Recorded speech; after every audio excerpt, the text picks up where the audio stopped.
my father is in control. I heard that again. That is what you hear from the devil when he talks to you. I will kill you. He terrorizes you with killing. I will kill you. I heard that so many times. You ask Ingrid. I will always tell them about it.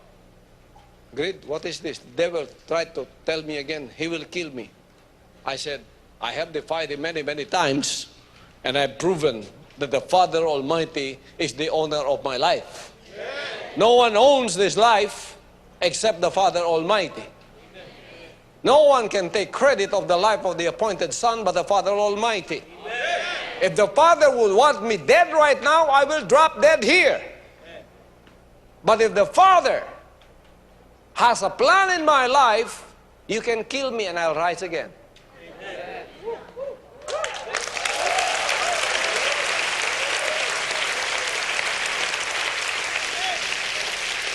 You can put a barrel on me and I'll rise again.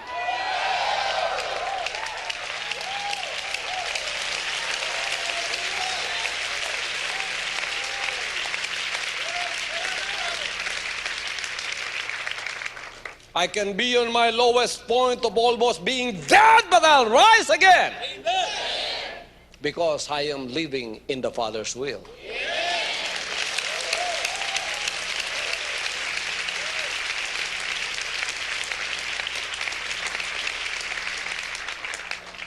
So I went to Cebu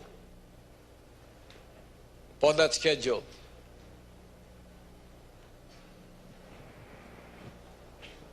They lent me a motorcycle. It is a Honda 145cc. So from the city of Cebu to the place where I was going into the church, denominational church in Basak, Cebu, I was riding this 145 motorcycle. And all of a sudden there was a Yamaha who came side by side with me. And he looked at me as if to say, let us race. I was not racing, but I was speeding up. So I sped up, and he sped up, and we were running side by side on the highway. So he was on the side, I was on the side of the road. He was on the left side, I was on the right side. Then there is a big hump in the highway, which is a bridge. So when you're on this side here, you don't see what is over there unless you go over the hump. And that is when you see what is in front of you. So we were speeding up on this hump, and all of a sudden I saw an old man cross the street, the highway. And as he was crossing the street, because he was paralyzed, he was moving very slowly. And as he was moving, I was calculating that the Yamaha, the Yamaha was on the side, I was on the side. So as I was calculating, he had already gone past the Yamaha the way we are speeding up. He was right in my direction. So the Yamaha just blew past him, and he was right in my direction at the second that I was in front of him. I will really hit him. So you should make a split-second decision in those moments. While I was running about 80 to 90 kilometers per hour, that's already fast on a motorcycle. He was right in front of me. Lucky for the Yamaha, he already ran past the Yamaha, and the Yamaha just sped away. I hit him. Before I hit him, I said, if I would hit him, split-second decision, if I would hit this man, we will both be hospitalized or dead. So I will spare one of us. I said, I'll spare the man, I'll just make a decision for myself without making two accidents at the same time. Anyway, I will be having this accident already. So I'll just spare him, so I'll just try to maneuver it myself without including him. So I made a split decision, turned the Honda motorcycle leftwards a little bit, to miss him. So I missed him all right, but I careened in the highway, sideways. I had my foot already on the ground. So my sole of my shoes were my brakes. I lost both soles of my feet because I was running so fast, because I was running sideways already. Then I slowly, in slow motion, I could see myself, falling down to the ground without any protection at all. I had no helmet, I had no knee pads, and it was my knee who scraped the highway. Sideways for how many meters? It's a good thing I lift up my head and I told the Father, praise the Father.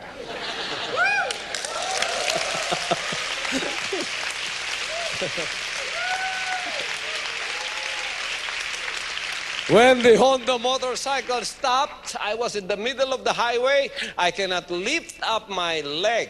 My left leg was swollen already.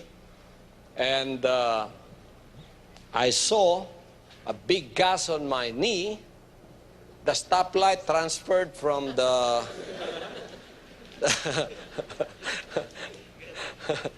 from the motorcycle to my left knee. It was red all over. And there were specks of sand in my gas. It was so ugly to look at. I never tried to look at it. Somebody helped me, and it was just a few meters away from the church building where I was going. So they brought me there. My leg was already swollen. I was already like in delirium because it was so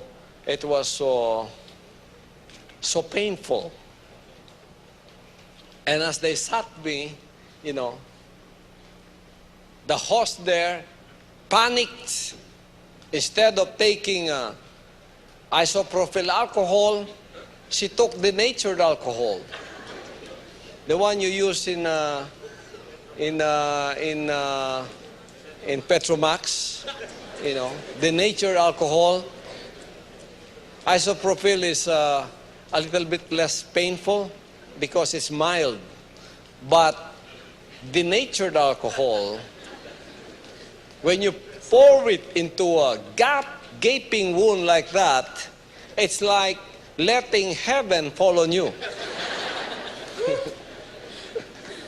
So she poured it upon me and I just snapped away. I didn't know what hit me. It was double pain. When I woke up to, my leg was already swollen. They have to cut my pants and they have to treat me. And I was laying in the bed for 3 weeks. Cannot even lift up my legs. And in those 3 weeks, the devil told me, I told you I will kill you. I said to the devil, no, you did not kill me. I may be in an accident, but you didn't kill me. You cannot kill me. Because the Father has a mission in my life. You can hurt me, but you can't kill me. Hallelujah. You can hurt me, but you cannot kill me. Because the sole owner of this life is the Father Almighty. No one owns this life, but the life of the appointed Son is in the hands of the Father Almighty.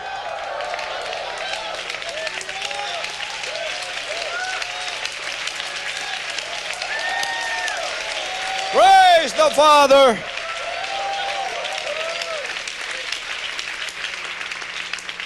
May be seated. May the Father bless you, my brothers and sisters. After that, my ministry just got bigger and bigger, larger and larger, until one time I also had that schedule of going into so many crusades. But before I even heard the voice of the devil trying to kill me, he already has a plan to kill me. Because he doesn't want me. He does not want this ministry to flourish like it is right now. He doesn't want this message to be received by millions of the people of God who are receiving the completion of the Father's works of salvation right now. He does not want that. He does not want me to stand before you right now in 2010 declaring that April 13, 2005 is the day of the Lord, and that is also the day of the Father's completion of His salvation works in man. There is nothing to be done now because everything is completed. All you have to do is come, surrender your will unto Him, and then declare that you are the son and the daughter of the Father Almighty, free of the serpent seed. He does not want that message to flourish. He does not want this life to flourish. He does not want that to flourish. Even before the official declaration of the Father's appointed Son upon the earth, the devil knows that already beforehand. Even when I was born in Tamayo, the devil knew that his body is going to be used by the Father Almighty. The devil knew that 2010 is going to come, and I'll be preaching as I am preaching to you today. He knows that. He knows that, and he doesn't like it. But he's vanquished. He does not have the authority. He doesn't have the power. He doesn't have the dominion already. And he doesn't have the victory. We have the dominion. We have the power. We have the authority. We have the victory.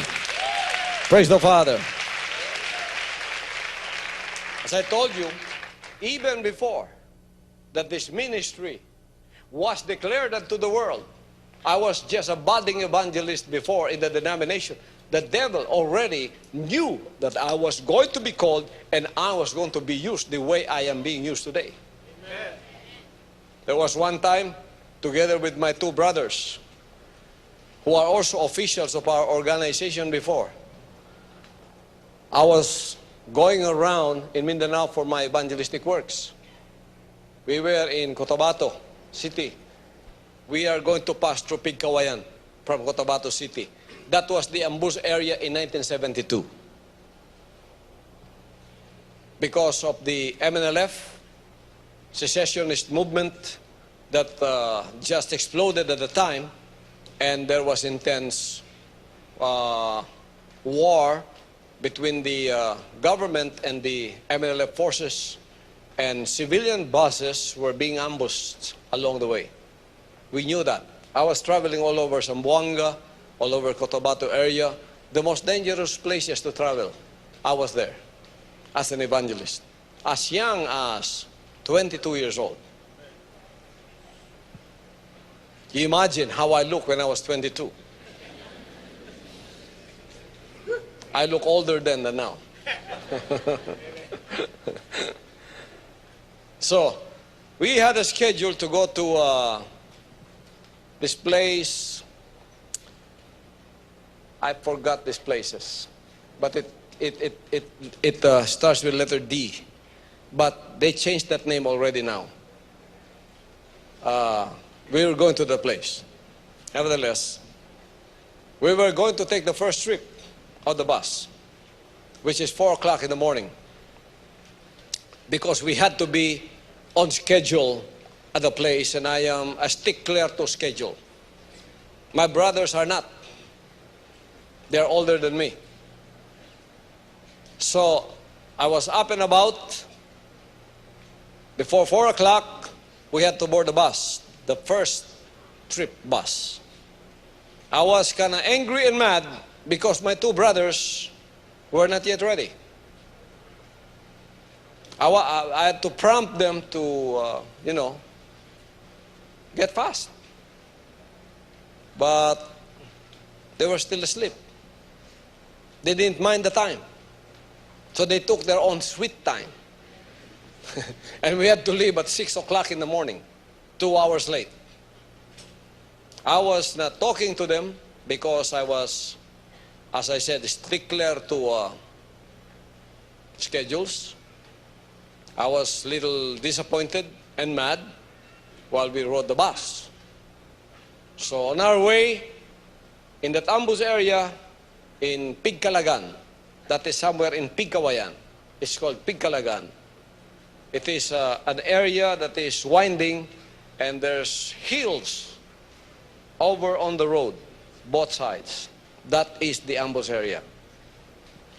You know, to our amazement and to our surprise, we saw the first trip bus we were supposed to be in on the side of the road. The fresh ambush has just taken place. People are still moaning inside. I saw stomachs of people ripped open. And what they ate that morning just came out very raw.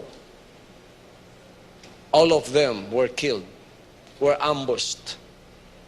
No rescue yet, because it was just like, 10 minutes ago that had happened. 10 or 15 minutes ago. So we passed by that road and we saw what happened. No one was spared among the civilians that were inside. All of them were killed, from the driver to all the passengers. There was silence in our bus, the second trip bus that passed by. And then we saw soldiers soon came and took the rescue, but no one to rescue. It was the retrieval mission. So we passed by that place. It's so eerie. It's so fearful looking. It brings fear in your heart. We were supposed to be there, but the Father spared me again. Then I looked at my two brothers. All of a sudden, they would transform into angels to me.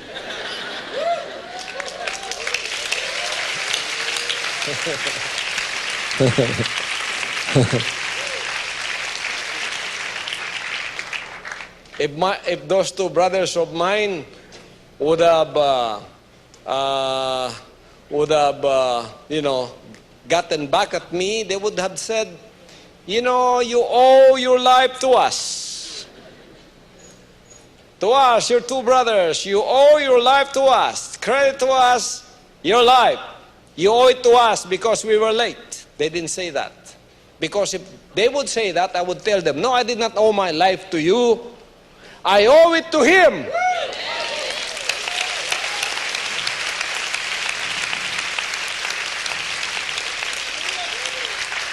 I owe it to the Father Almighty. He only used your tardiness. He only used your laziness. Because you were my brothers. You were the closest to me at the time. He only used you, but I don't owe you my life. Every one of us, we owe our lives to the Father. You don't owe your life to any man. You owe it to the Father. It is the Father who gave that life. It is the Father who can take it away. No one else.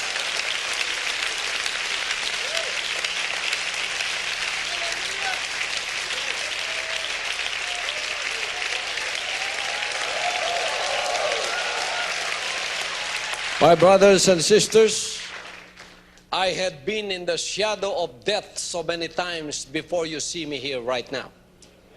In those times that I was traveling, in those times that I was in airplanes, there was one time our airplane from Manila to Davao, we have no jet planes yet. We have the propeller. The Air Manila before, all their planes were jet prop, all propellers. It would take 3.5 hours from Davao to Manila on propeller plane. We met the storm up there, midway to Davao City. Our plane would go up how many kilometers, blown by the wind. It would come down like a roller coaster, head first, nose first. And all the passengers inside were scrambling like scrambled eggs. All were throwing up. They thought that was the end of it.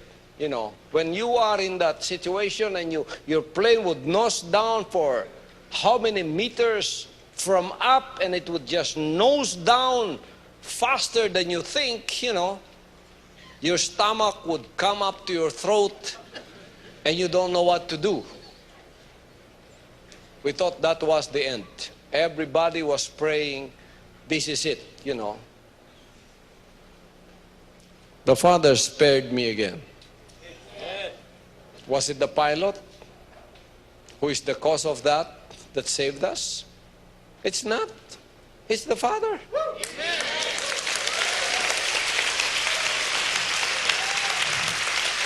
It's the Father who saved me. Look, if the Father would like to take out your life, you may be sleeping in your bed soundly and you would not wake up in the morning. If the Father has still a mission in your life, you may be in the shadow of death. You might be walking on the valley of the shadow of death. You might be walking on the edge of death, but the Father will spare you.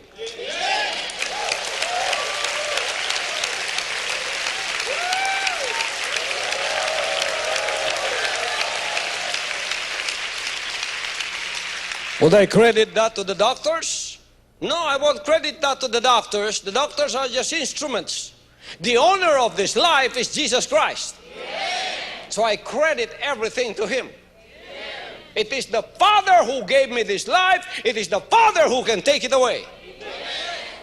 So devil, don't terrorize me. I told the devil that. In my ministry before April 13, 2005, we had this spiritual battle with the forces of the enemy almost on a daily basis. Ask those who were with me in the early years of this ministry and they will tell you. And until now, sometimes the devil's cards are being put on the table and he would just terrorize us as if he has the power still. I told him, you were a tiger before with fangs. Now you are just a kitten. You're just a little cat. Meow. Satan, Lucifer, the devil, you're powerless. You have nothing against us. We have everything against you. This work is going to continue on and on. I am here to announce to you that freedom has finally come upon the spirits of men made perfect. Hallelujah. Hallelujah. You shall know the truth, and the truth shall set you free. I can go on and on. When we started the work in Hong Kong, the devil terrorized me even then, even there.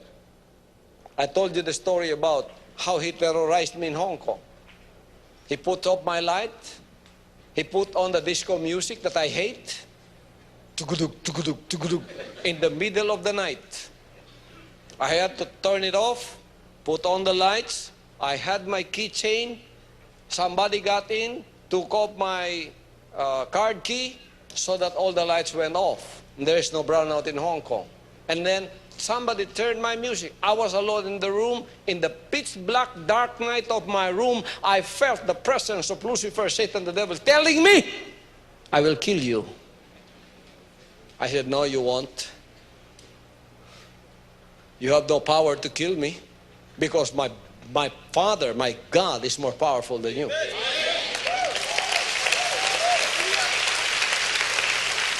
Hallelujah.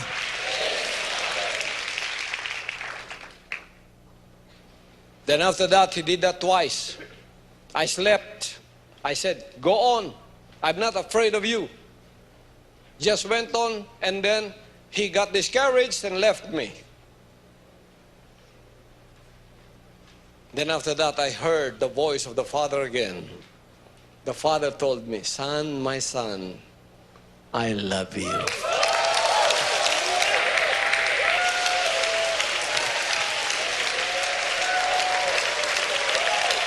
Son, my son, I love you. When the devil speaks to me, he would tell me, I hate you. I will put doubts into the hearts of my children and they will destroy you. You? Are you really the appointed son of God? No, you are not the appointed son of God. You are an imposter. So, if I am an imposter, why don't you stop me? You can stop me because you don't have the power. You don't have the authority. You don't have the dominion, and you don't have the victory. You can stop this message. It will reverberate all throughout the world.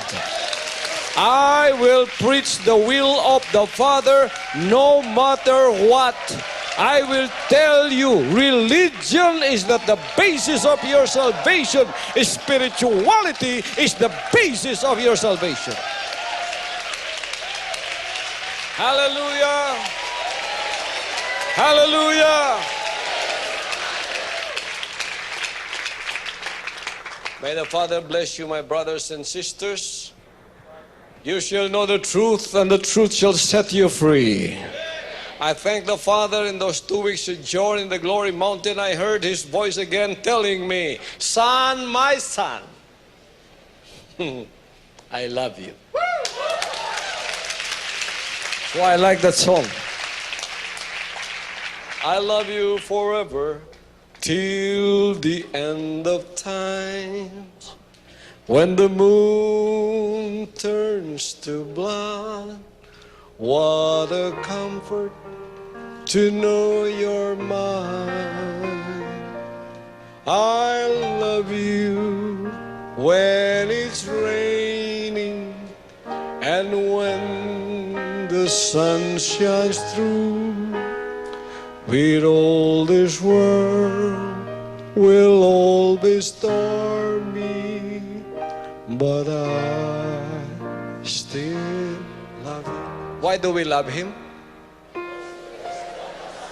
We love Him because He first loved us. Our relationship with the Father is on the basis of that love. We fear to do what is not His will, not because we fear Him because He would kill us, but because we love Him. We love Him. We don't want to disappoint Him. We love Him because we don't want to displease Him. We love Him. That's why we love to obey His words. Our basis of communion is love. Our basis of relationship is love. Hallelujah. This ministry will not continue if the basis of our relationship is based only on fear of fear itself. I don't put fear in your heart for you to respect me. I don't put fear in your heart to terrorize you so that you will obey me. If that is a God that I serve, I would turn my back from that God. I serve Him not because He terrorized me. I serve Him because He loved me.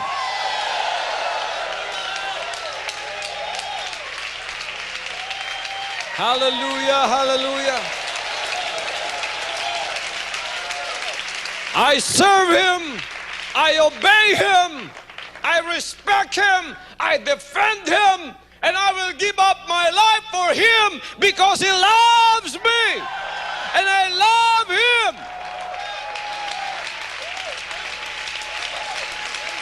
Hallelujah. And that is also the basis of our relationship in this congregation. Amen. I am the Father's manifestation. The Father is a spirit, you don't see Him. I am the Father's manifestation. And the message that is conveyed upon you through the voice of the appointed Son is the same message He has conveyed upon me.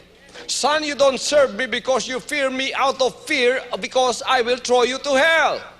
You don't serve me because of that. You serve me because you saw me that I have laid my life on Calvary. And I told you, greater love hath no man than this, that a man will lay down his life for his friends. The Father's love upon us is unconditional. The Father's love upon us is without condition. Hallelujah. He loved us when we were sinners. He loved us when we didn't even know Him. He loved us when we were strangers from Him. He loved us when we were foreigners in His commonwealth. He loved us when we didn't even call upon Him. He gave Himself for us. That's why we love Him.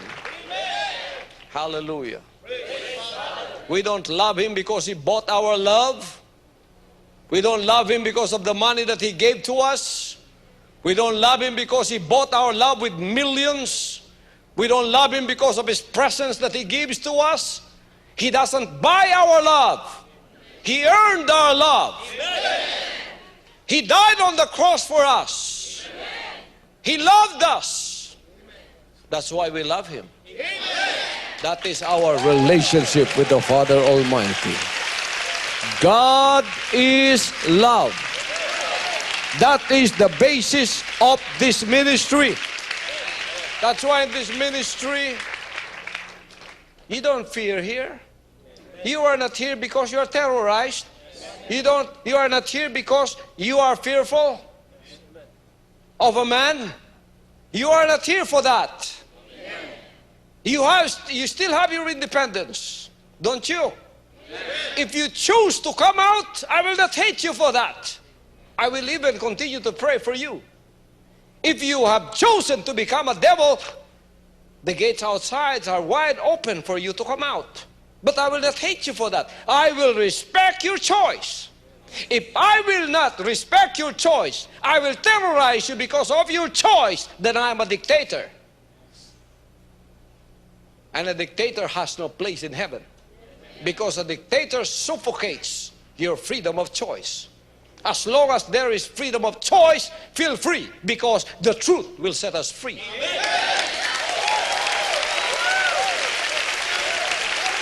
You are here because it's your choice. Praise the Father. I am here because it's my choice. You are here, you obey the appointed Son because it is your choice. You are willing to die because it's your choice. Nobody put fear and terrorize you to obey. Do not terrorize me to obey. The Father did not terrorize me to obey Him.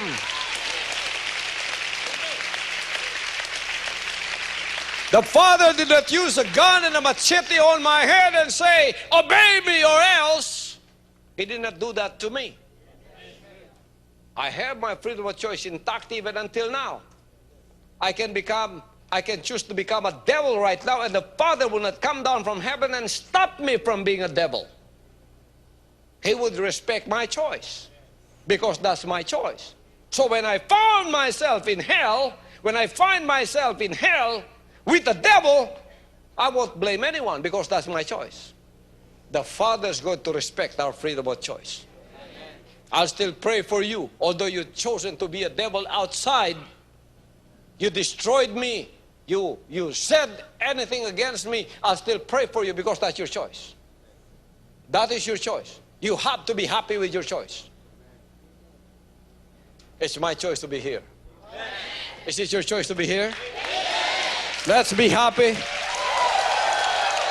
Let's sacrifice for the choice. So if that choice that we made to obey the Almighty Father calls for us to lay down our lives, are we willing to lay down our lives? Yes. If that choice calls for us to sacrifice, we will sacrifice without any consternation at all because it's our choice. Yes. That's why we are happy. Yes. That's why the heavens, where the Father is a happy place. Praise the Father. You may be seated, my brothers and sisters. May the Father bless you. That's why I don't like bondage. I don't like to be slave to anyone. I don't like to be in bondage, controlled by anyone. Only the Father can control me. This is the same reason I went out of that denomination and the father discarded the church age, because that's what they do. If you do not follow their choices, they hate you. If you don't follow my choice, I won't hate you, I'll pray for you. That the Father somehow will enlighten you. But I will respect your choice. I'll not hate you for that, because you made a choice at least. You are not here as a slave. You are not here as a servant. All of you are going to become appointed sons and daughters of the Father Almighty. Free. Truly independent. If you cannot make a choice, you're not independent. I would like to keep my independence. You cannot buy my independence. My independence of choosing freely. My independence of the freedom of choice without being hated for that choice. That is freedom. But if you cannot make a choice because you are fearful, you are terrorized to make a choice, you are not really free. Those of you who have chosen to be poor, be happy. Those of you who have chosen to follow the Father's will in fulfilling His abundance upon our lives, and you came with me, be happy.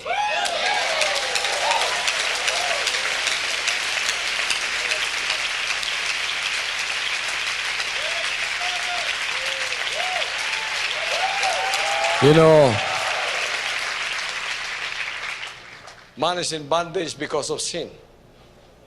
The serpent seed which was implanted in Adam and Eve caused separation from the communion and fellowship with the Father, and that is spiritual death. When that communion and fellowship is already segregated or separated you from Him, that is spiritual death. We will be talking about true freedom. The message you've heard from me is only the introduction. Saturday 12:30. Everybody says, you shall know the truth. You shall know the truth. And the truth, shall set you free. Are we free indeed? Yes. If you let somebody stifle your freedom of choice, you're not free. If you let somebody terrorize your choices, you're not free. If you let somebody put fear in your heart because you made a choice, you're not free.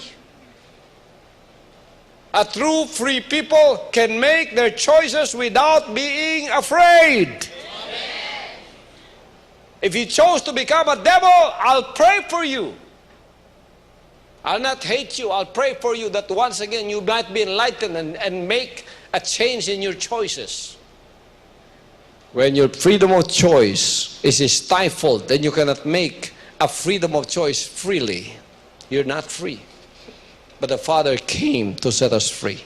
John 8:32. We are in bondage because of that. Romans 5:12 and Romans 5:19. Wherefore, as by one man sin entered into the world, and that by sin so death passed upon all men, for all that have sinned. 5:19 of Romans, for as by one man's disobedience many were made sinners, so by the obedience of one shall many be made righteous. Hallelujah. For those that do not want to see me, for those that do not want to believe me, for those that do not love my face, please turn off your TV. Don't watch me. Don't even listen to me. Because this is not for you. This is only for the appointed sons and daughters.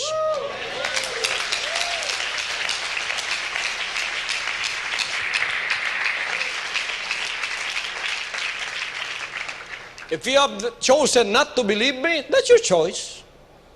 Live with your choice. Be happy with your choice. Forget me. Don't bother about me. But you cannot stop me, because there are many appointed sons and daughters who are waiting in their grave of sin to hear this message. And I thank the Father for them. Many are coming out of their grave right now. And they are joining the appointed Son in the rapture.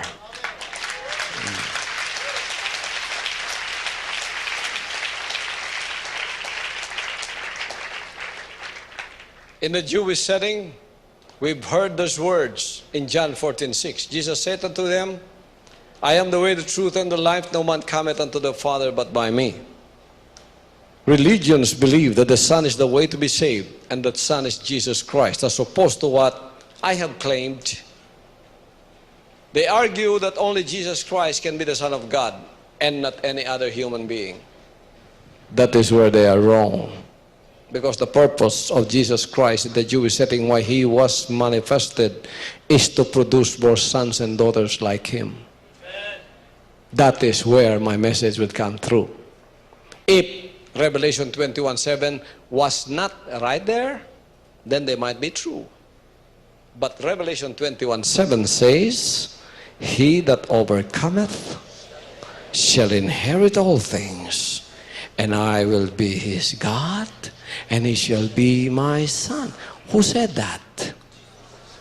Who said that? Jesus Christ said that.